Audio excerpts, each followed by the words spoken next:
2021년 3월 21일 우리에게 주신 하나님의 말씀은 창세기 22장 15절부터 18절까지의 말씀입니다. 제가 봉독하겠습니다. 여호와의 사자가 하늘에서부터 두 번째 아브라함을 불러 이르시되 여호와께서 이르시기를 내가 나를 가리켜 맹세하노니 너가 이같이 행하여 너희 아들 내 독자도 아끼지 아니하였은즉 내가 너에게 큰 복을 주고 너의 씨가 크게 번성하여 하늘의 별과 같고 바다의 모래와 같게 하리니 내 씨가 그 대적의 성물을 차지하리라. 또 너의 씨로 말미암아 천하 만민이 복을 받으리니 이는 너가 나의 말을 준행하였음이니라 하셨다 하니라. 이는 저에게 주시는 하나님의 말씀입니다. 살아가는 디모인 한인교회 성도 여러분, 한 주간도 모두 평안하셨습니까? 오늘은 사순절 5번째 주일입니다. 성령님의 은혜가 성도님과 가정 가운데 차고 넘치게 되기를 간절히 바랍니다. 저는 지난주 설교에서 아브라함의 삶을 통해 그가 보여준 순종과 경건의 모습에 대해서 말씀드렸습니다. 아브라함은 하나님께 최선을 다하여 예비하였고 또 자기에게 허락하시고 맡겨준 이들이 그것이 부담이 되고 책임이 따른다 할지라도 함께함을 통해서 주님이 주시고자 가르쳐 주시고자 알려주시고자 하시는 것을 잘 지혜롭게 배울 수 있는 믿음의 사람이었고 또 실수를 해도 주님의 은혜를 의지함을 통해서 다시금 주님 앞에 서게 되고 다시금 넘어졌던 자리에서 일어났던 이가 바로 아브라함이라고 말씀을 드렸습니다. 그리고 그러한 아브라함의 믿음을 인정해 주었던 사건에 대해서 이야기하면서 그것이 자기의 사랑하는 독자 아들 이삭을 하나님께 번제로 드렸던 사건이었음을 말씀을 드렸습니다. 사실 오늘 본문은 아브라함이 이삭을 주님께 번제로 드리는 내용입니다. 이 이야기에는 너무나 많은 신학적인 내용이 담겨져 있고 그렇기 때문에 우리가 쉽게 이해하거나 평가하기 어려운 요소들이 있습니다.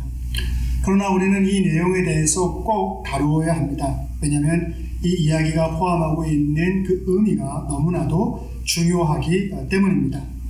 사실 아브라함이 자기 아들을 번제의 제물로 하나님께 드린다는 이 이야기 자체는 너무나도 무거운 내용을 담고 있습니다. 그렇다고 해서 이 내용이 무겁다고 해서 너무나 쉽게 또 이 내용을 단순화시키는 그러한 우를 범해서도 아니 됩니다. 하지만 오늘 설교를 통해서 왜 주님이 아브라함을 시험했으며 또 하나님을 경외한다는 것이 무엇인지 그리고 하나님을 향한 믿음과 순종이 무엇인지에 대해서 함께 살펴보고자 합니다. 창세기 22장 1절을 보게 되면 아브라함을 시험하시는 주님을 볼 수가 있습니다. 이렇게 말씀합니다.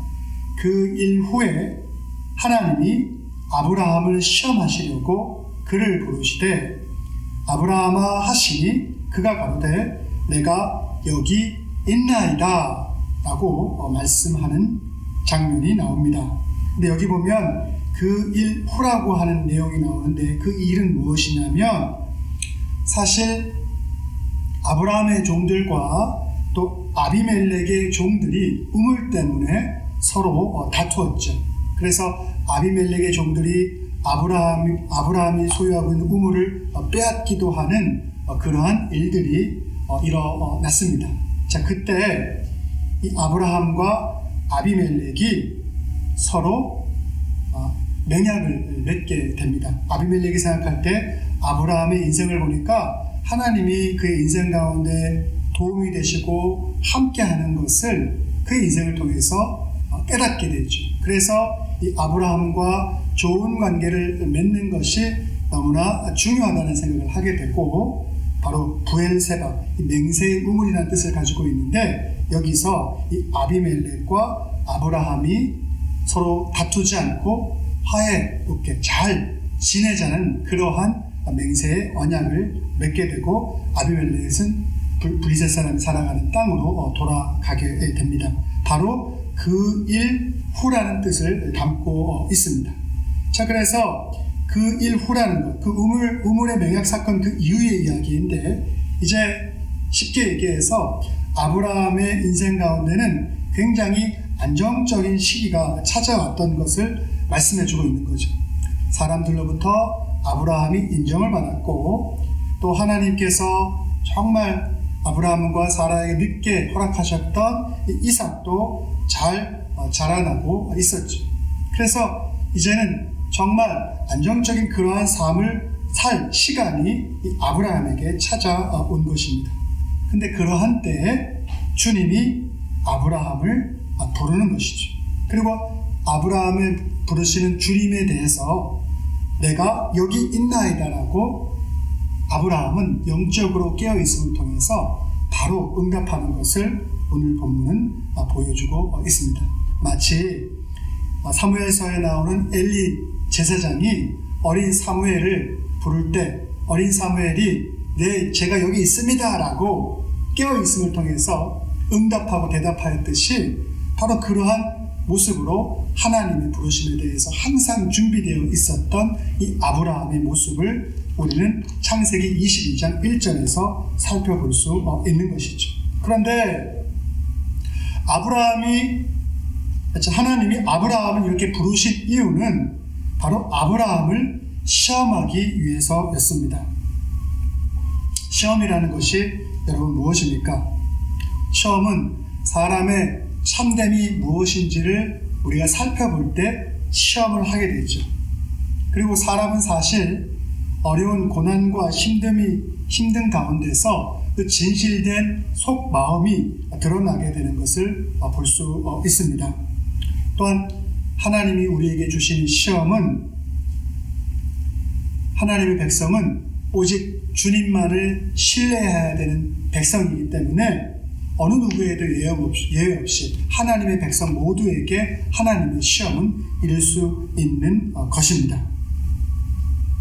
이렇게 아브라함을 불러서 주님이 시험하고자 하는 내용은 무엇이었냐면 바로 아브라함의 사랑하는 독자 이삭을 번제의 제물로 하나님에게 나에게 바쳐라 라고 하나님이 명령하십니다. 이어지는 창세기 22장 2절에 이렇게 말씀하시죠. 여호와께서 가라사대 너희 아들 너희 사랑하는 독자 이삭을 데리고 모리아 땅으로 가서 내가 너에게 지시하는 한 산 거기서 그를 번제로 드리라 라고 말씀합니다. 그런데 이 시험은 아브라함에게 있어서는 너무나도 어려운 것이었습니다. 몇 가지 이유가 있습니다. 첫 번째 이유는 무엇이냐면 하나님이 지금 아브라함에게 시험하고자 하는 이 시험은 하나님께서 아브라함에게 허락하셨던 그 약속과 모순되는 그러한 내용을 담고 있기 때문입니다. 하나님께서 아브라함을 부르실 때 제일 먼저 하셨던 약속이 있죠. 바로 아브라함으로 하여금 큰 민족을 이루게 할 것이고 그 이름을 장대하게 할 것이고 너를 복의 근원으로 삼아 줄 것이다 라고 약속을 하셨죠. 그래서 큰 민족을 이루게 해주시겠다는 하나님의 약속 때문에 이삭을 얻게 되었죠. 아브라함이 하나님의 약속 때문에 이삭을 얻게 되고 또 생물학적으로는 아들 이삭을 얻을 수 있는 상황이 아니었었는데 하나님의 기적을 통해서 그 아들을 얻게 되죠. 그렇게 해서 그 가정, 아브라함과 사라에게 주어졌던 자녀가 바로 이삭인데 지금 그 약속과 전혀 위배되는 내용으로 지금 하나님이 아브라함을 시험한다라고 말씀을 하고 있는 것이죠. 자, 그리고 이것이 또 아브라함에게 너무나 어려운 시험이 될 수밖에 없는 두 번째 이유는 하나님은 이삭을 바쳐야 하는 그 이유에 대해서 아브라함에게 설명해 주지 않으시죠. 하나님께서 아브라함을 부르실 때, 처음 부르실 때 너를 복의 근원이 되게 해주겠다라는 분명한 목적이 있었고 이유가 있었죠. 그런데 지금 이 이삭을 바치라고 하는 시험 속에서는 도대체 하나님이 왜 이러한 시험을 하기를 원하시는지에 대한 이유에 대한 설명이 전혀 없다라는 것이죠. 우리가 목적을 알고 이유를 알면 그것에 대해서 좀 더 반응할 수 있을 텐데 그것조차가 없는 그러한 시험이었죠. 그리고 또 마지막 세 번째로 이 아브라함에게 이것이 어려운 시험으로 느껴질 수밖에 없었던 것은 바로 아브라함 자신, 그리고 아브라함의 아내 사레가 그 이삭을 잃는 것을 통해서 그들이 경험하게 되는 고통이라는 것이 너무나 클 수밖에 없는 것이고, 또 많은 사람들이 아브라함의 삶 가운데 하나님이 함께 하셔서 그가 축복된 인생을 누린다라고 그의 아브라함의 인생을 통해서 그걸 살펴보고 그렇게 고백하였는데, 도대체 아들을 바침을 통해서 그러한 고통과 어려움이 아브라함에게 닥치게 된다면 아브라함이 하나님과 함께함을 통해서 복을 받았다고 믿는 사람들에게 도대체 아브라함이 어떤 입장으로 자기 자신에 대해서 말하고 설명할 수 있는가라는 그러한 문제점들이 대두되는 것입니다. 그래서 이러한 이유들 때문에 아브라함에게 있어서 이삭을 번제로 바치라고 하는 이 하나님의 시험이라는 것은 너무나 어려운 것이었죠. 그러나 주님은 그럼에도 불구하고 아브라함이 어디까지 순종하는지, 그리고 무엇을 그 순종을 위해서 감수할 수 있는지 시험하십니다. 주님은 아브라함의 절대 순종과 절대 믿음에 대해서 시험하기를 원하십니다. 이런 주님의 명령에 대해서 아브라함은 응답합니다. 22장 3절, 창세기 22장 3절은 말씀합니다. 아브라함이 아침에 일찍이 일어나 나귀의 안장을 지우고 두 사환과 그 아들 이삭을 데리고 번제에 쓸 나무를 쪼개어 가지고 떠나 하나님이 자기에게 지시하는 곳으로 가더니라고 말하고 있습니다.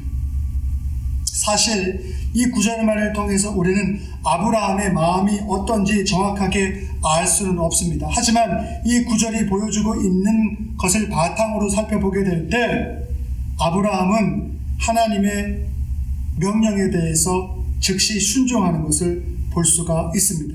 흔들림 없이, 그리고 그 일들을 차근차근 하나씩 감당하기 위해서 준비하고 처리해 나가는 것을 볼 수가 있습니다. 아브라함과 그 아들 이삭이 번제를 드릴 곳 가까이 이르게 되었을 때 아들 이삭이 아브라함에게 묻습니다. 불과 나무는 여기 있거니와 번제할 어린 양은 어디에 있는 것입니까, 아버지? 라고 묻는 것입니다.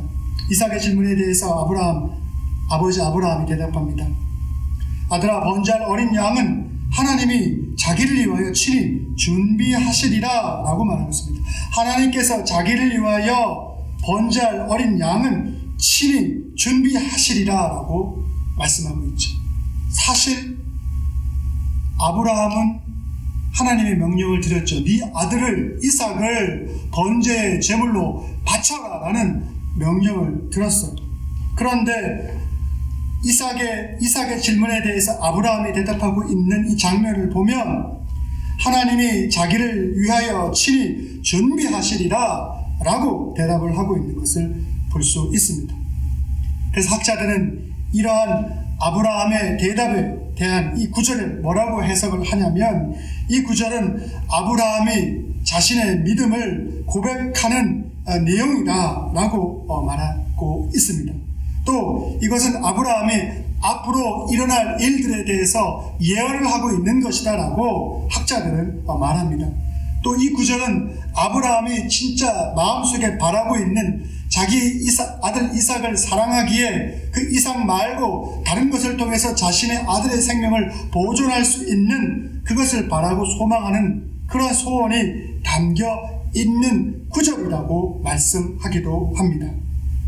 이런 과정 가운데 아브라함과 아들 이삭은 이제 이삭이 결박되어 번제의 제물로 바쳐질 그 장소에 다다르게 됩니다. 창세기 22장 9절과 10절이 이것을 묘사하고 있습니다. 하나님이 그에게 지시하는 곳에 이른지라 이에 아브라함이 그곳에 단을 쌓고 나무를 벌려놓고 그 아들 이삭을 결박하여 단 나무 위에 놓고 손을 내밀어 칼을 잡고 그 아들을 잡으려 하더니 이제 칼로 아들을 제물로 바치기 위해서 죽이려고 하는 그 찰나까지 이르게 되는 것을 볼 수가 있습니다. 하나님이 원하시는 번제의 제사가 하나님의 뜻대로 온전하게 집행되어져 가는 그 과정 하나하나가 세밀하게 묘사되어 있는 것을 볼 수가 있습니다. 그런데 놀라운 사실 하나가 발견됩니다. 바로 그것이 무엇이냐면 그러한 엄청난 순간 가운데 지금 제물로 바쳐질 이삭이 순수히 있다라고 하는 사실입니다. 이것은 너무나도 이해할 수 없는 내용입니다. 이때 이삭이 번제의 제물로 바쳐지려고 한 이때 학자들은 이삭의 최소의 나이도 15살은 되었을 것이라고 이야기합니다. 15살 정도 되었다면 아버지가 칼로 자신을 죽이려고 할 때, 그럴 때 아버지에 대해서 힘으로 그것을 밀치거나 방어를 하거나 또는 아버지에게 아버지 왜 이러십니까? 저를 왜 죽이려고 하십니까? 살려주세요. 이렇게 하지 마세요. 라고 소리라도 지를 수 있었을 텐데 성경이 묘사하는 아브라함이 이삭을 죽이려고 할 때 이삭이 했던 행동은 전혀 그것에 대한 언급이 없습니다. 이삭은 순수히 그냥 가만히 있습니다. 마치 도살장으로 끌려가는 어린 양처럼 그 입을 열지 않습니다. 우리는 여기서 자신의 아들 독생자 예수님을 십자가에 내어주시는 아버지 하나님의 모습을 떠올릴 수 있습니다. 아브라함은 독생자를 바치는 하나님 아버지를 예표하고 있는 것이고 이삭은 십자가에서 순종하는 예수 그리스도를 예표하고 있습니다. 이삭을 번제로 바치는 아브라함의 이야기는 우리를 위한 아버지 하나님과 예수님의 희생을 우리에게 예표하고 있는 사건인 것입니다. 그런데 아브라함이 칼을 들어 이삭을 죽이려고 하는 순간 여호와의 사자가 아브라함을 부릅니다. 그리고 말합니다. 사자가 가라사대 그 아이에게 너의 손을 대지 말라. 아무 일도 그에게 하지 말라. 너가 너의 아들 너의 독자도 내게 아끼지 아니하였으니 내가 이제야 너가 하나님을 경외하는 줄을 아노라 라고 하는 여호와의 사자가 말씀하고 있는 장면이 나옵니다. 이 구절에서 이제 알았다라고 하고 말씀하고 있죠. 그런데 이제 알았다고 말하고 있는 이것은 주님이 아브라함에 대해서 그의 마음이, 그의 믿음이 어떤 것인지 몰랐던 것을 이제 새롭게 알게 되었다라고 말하고 있는 것이 아니라 아브라함에 대해서 하나님이 알고 있었던 그 전부터 알고 있었던 그 내용을 이제 세상 가운데 드러낼 때가 되었다는 것을 말씀하고 있는 것이죠. 즉 다시 말해서 아브라함이 주님을 경외하는 자임을 세상 가운데 이제 드러날 때가 되었다라고 말씀하고 있는 것이죠. 바로 하나님께서 아브라함의 믿음이 무엇인지를 세상 가운데 증언해 주기를 원하시는 것입니다. 여호와를 경외하는 것은 신령과 진정으로 예배를 드릴 때 그리고 주님의 뜻대로 우리가 행할 때 드러나게 되는 것이죠. 아브라함의 삶의 모습, 그가 하나님께 행했던 그 모든 것, 여호와를 경외하는 것, 그래서 신령과 진정으로 예배 드릴 수 있는 것, 바로 그 예배 드리는 모습을 아브라함은 우리들에게 보여주고 있죠. 그리고 주님의 뜻대로 그것에 순종해서 그것을 행하는 것, 그것 또한 아브라함이 우리들에게 보여주고 있는 것이죠. 그러므로 하나님의 자녀된 우리가 하나님의 이름을 높이기 위해서 우리가 해야 될 것들이 있죠. 우리가 가장 사랑하고 아끼고 의지하는 것, 그것을 주님을 위해서 내려놓을 수 있어야 하는 것이죠.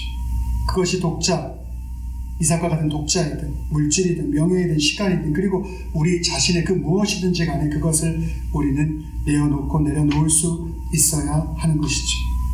결국 아브라함에 대한 주님의 시험은 하나님을 경외하는 것이 무엇인가에 대한 시험이었고, 절대적으로 주님에게 순종할 수 있는지에 대한 시험이었고, 순종이라는 것은 경외를 표현하는 가장 중요한 수단이고, 믿음이라는 것은 순종을 위해서 여러 모순과 갈등을 넘어서게 하는 힘인데, 바로 우리는 하나님에 대한 경외와 절대적으로 주님 앞에 순종하는 것을 통해서 이 순종과 믿음이 가지고 있는 참된 의미를 바로 드러낼 수 있어야 함을 우리들에게 말씀해 주고 있는 것이죠.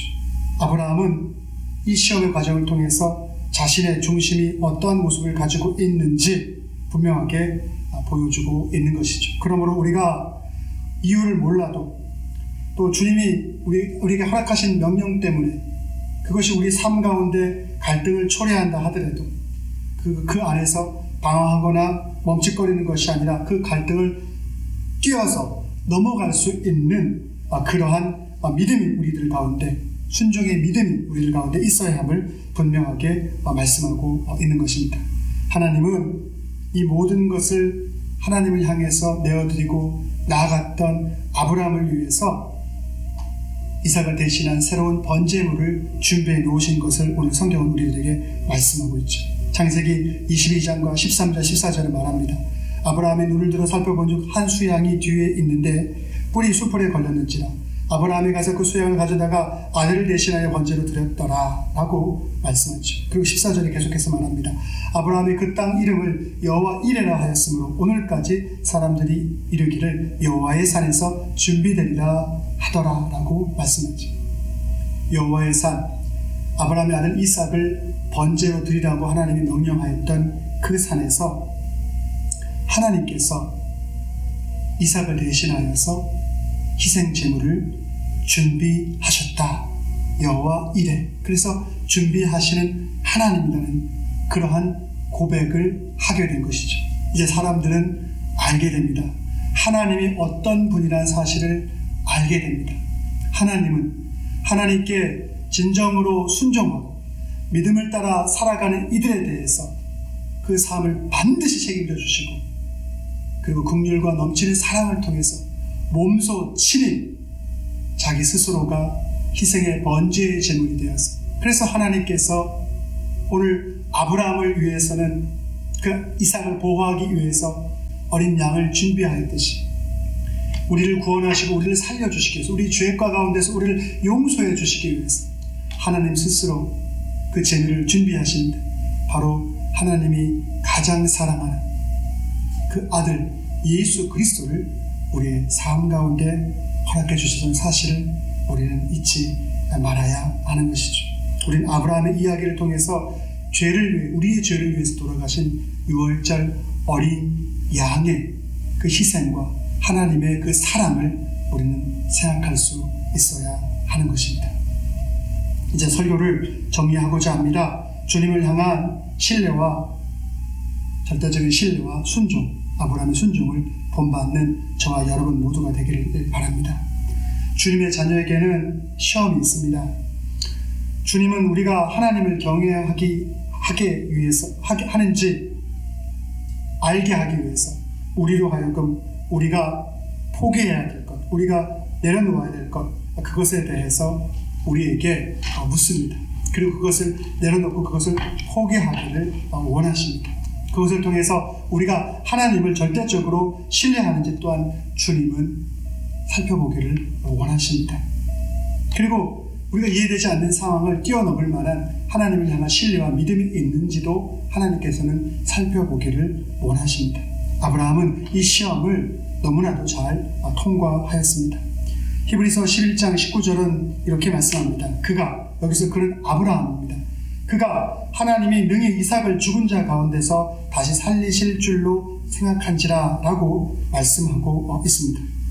우리는 사랑하는 독자 이삭을 바치는 아브라함의 마음을 온전하게 이해하지 못할 수도 있습니다. 하지만 성경이 기록하는 아브라함을 통해서 그의 믿음이 무엇인지 우리는 확인할 수가 있습니다.